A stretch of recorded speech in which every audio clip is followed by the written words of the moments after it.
It still stings when I think about it, not just because of what happened to my daughter, but because I knew exactly how it would feel. I'd lived it myself, years ago, walking into a bank with perfect credit and a solid business plan, only to be told without so many words that I didn't belong. But I clawed my way up anyway, built something real, something powerful, and thought I'd shielded her from all that. Turns out, power doesn't always reach where it matters most until it's forced to. It started on a bright Thursday morning in Atlanta. My daughter, Aaliyah, 14, sharp as a tack, had been preparing for this day for weeks.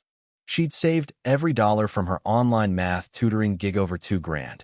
Every cent logged in a spreadsheet neater than most CPAs could pull off. She printed out her birth certificate, school ID, social security card, even had a cashier's check from her own savings account under my name for tax tracking. And today was the day she planned to open her own youth savings account at Elmwood Capitala Bank I happen to know intimately. I'm the CEO of the company that owns it. But I hadn't told anyone at the branch that. I'd kept my title quiet on purpose, partly because I wanted to evaluate the culture without anyone putting on a show, partly because I wanted to see how far we still had to go in terms of equity, respect, and real-world accountability. Aaliyah didn't even want me to come with her. She stood there in her little navy blazer and white blouse, looking every bit the future banker she dreamed of becoming, and said, "Mom, you always taught me to do things myself. I've got this." I smiled and let her go. I shouldn't have. 30 minutes later, I got a call I'll never forget. But let's back up for a second. When Aaliyah walked into Elmwood's downtown branch, all glass and granite and polished marble, she felt that same awe I used to feel when I passed by their buildings before I realized awe can sometimes be a warning dressed up as inspiration. The lobby was pristine, quiet, filled with older white professionals in tailored suits. Aaliyah was the only black customer there. She walked up to the reception desk, where a woman named Paula, receptionist with the kind of practiced smile that cracks the moment she sees someone she doesn't expect, looked right past her. Aaliyah stood there until the older couple in front of her left, then stepped up and said, "Hi, I'm here to open a savings account." Paula blinked at her like she'd spoken in another language. "Are you lost, sweetie? The community center is a few blocks down." "No, ma'am," Aaliyah replied, steady as ever. "I'm here to open an account. I have all my documentation ready." Paula didn't even try to hide the sigh she let out before calling a manager. That manager was Derek Whitmore, a man whose reputation for catering to Atlanta's wealthiest spoke louder than any mission statement ever could. Tall, crisp suit, polished shoes, and eyes that said he'd made up his mind about Aaliyah before she even opened her mouth. He didn't offer her a seat at the main floor like he did with other clients. No, he led her to a back office, closed the glass door, and started interrogating her. "And where exactly did a girl your age get this kind of money?" he asked. Aaliyah, God bless her, didn't flinch. "I run a math tutoring business. It's all logged. Here's my ledger." He flipped through it like it was a comic book, then raised an eyebrow. "You expect me to believe this is legitimate? And your mom just happens to work in finance too?" "She does," Aaliyah said. "She works for Elmwood's parent company." At that, he paused. "Name? Monica Ellis." He didn't recognize it, which only confirmed what he wanted to believe, that my daughter was lying. What happened next makes my blood boil. Whitmore stepped out, told security he suspected fraud and identity theft, and called the police. My daughter sat in that office alone for nearly an hour, while white customers were being ushered in and out with coffee and polite smiles. And when the officers arrived, they walked in like they were responding to a robbery. One of FEMA young white officer handcuffed my baby girl without asking a single question. Aaliyah, smart as ever, managed to get one phone call off. She used a code word we'd come up with years ago, code red, which, in our family, means something's very wrong and I need you now. I was in a meeting with 12 executives when I saw the call come through. I picked it up, heard her say the words, and within 60 seconds, I was gone. I didn't go alone. I called my legal team. I called PR. I called Marcus, the head of corporate security, and told him to dig up every performance report, every complaint ever filed against Derek Whitmore. I changed into a black power suit, slipped on my red heels, and by the time I walked into Central Precinct, the entire station had already received a warning that someone important was on her way. They didn't know how important.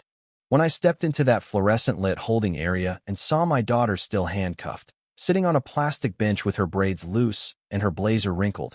I didn't yell. I didn't scream. I just said, take those off. Now, you could hear the silence ripple across the station. The captain came out himself.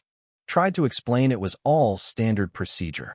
That the bank manager had insisted the check was fake. That Aaliyah had refused to provide reliable contact info.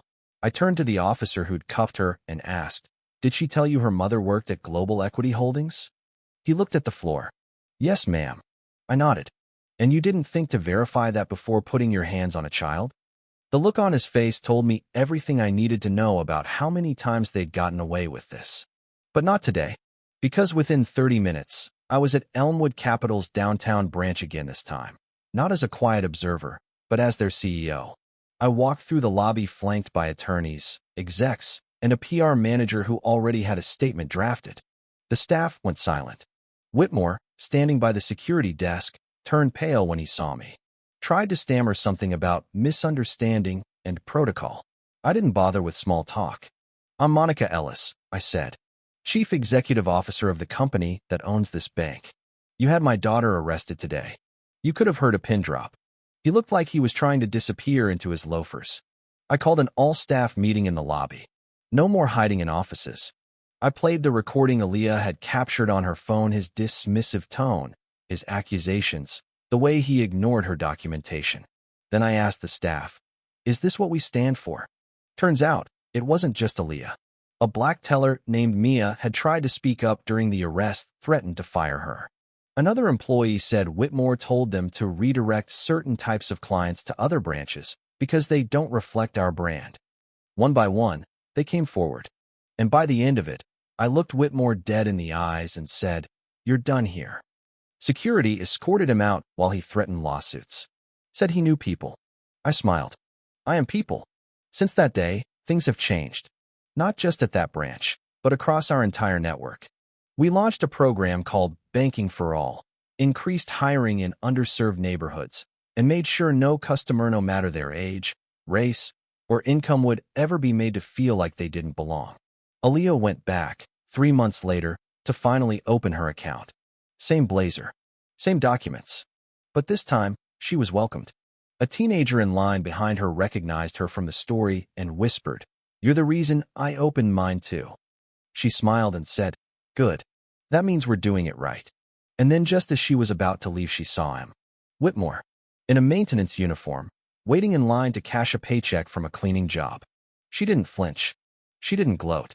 She walked up to him and said, "The wait's short today. They'll take care of you." No sarcasm, just grace. And when she turned back to me, she said, "I'm done needing his apology. I just want the world to be better for the next kid." That's my daughter. And that's what real power looks like.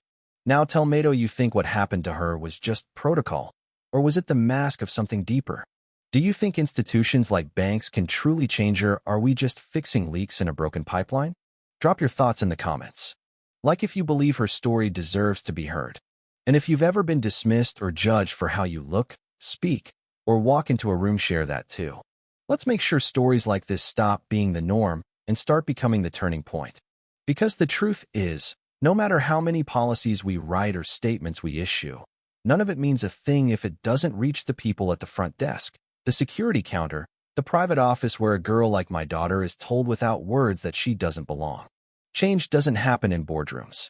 It happens in moments, in choices made by people with just enough power to lift someone up or crush them. And sometimes, all it takes is one person who refuses to stay silent. After that day, Aaliyah didn't just go back to being a student. She became something more, a symbol, yes, but also a leader in her own right. Her school invited her to speak about financial literacy and the experience of discrimination in everyday institutions. That video went viral. Over 3 million views. We heard from teenagers across the country, kids who'd been turned away from banks, ignored in stores, dismissed in interviews. Parents wrote in too. Teachers. Even employees from other banks. That single moment of humiliation, it became a catalyst.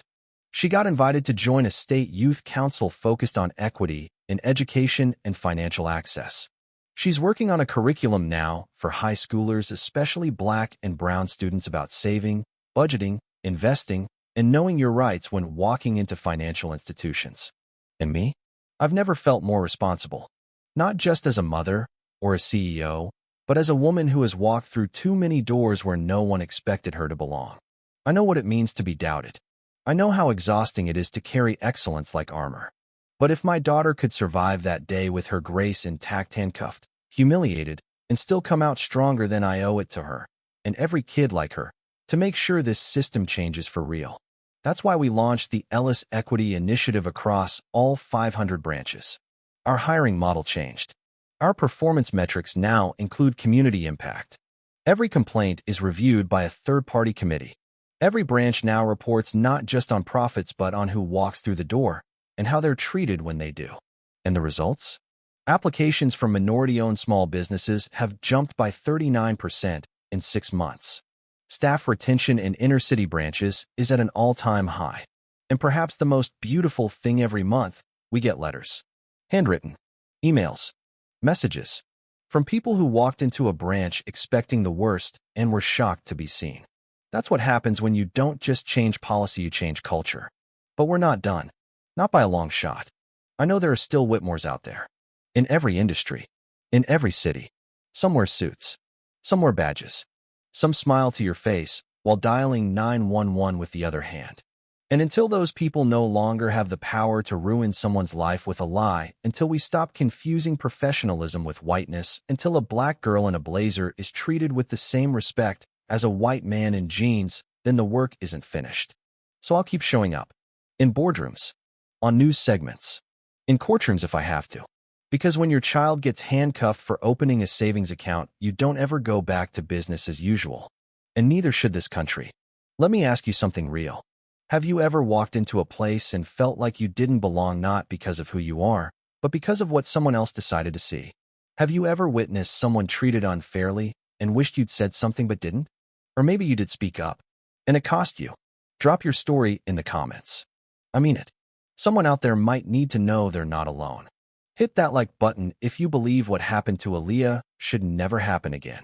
Subscribe if you want to hear more stories, not just of pain, but of people turning that pain into something powerful. And share this video with someone who works in finance or law, or even just someone raising kids. Because sometimes, all it takes is one voice to turn a locked door into an open one. And today, maybe that voice is yours.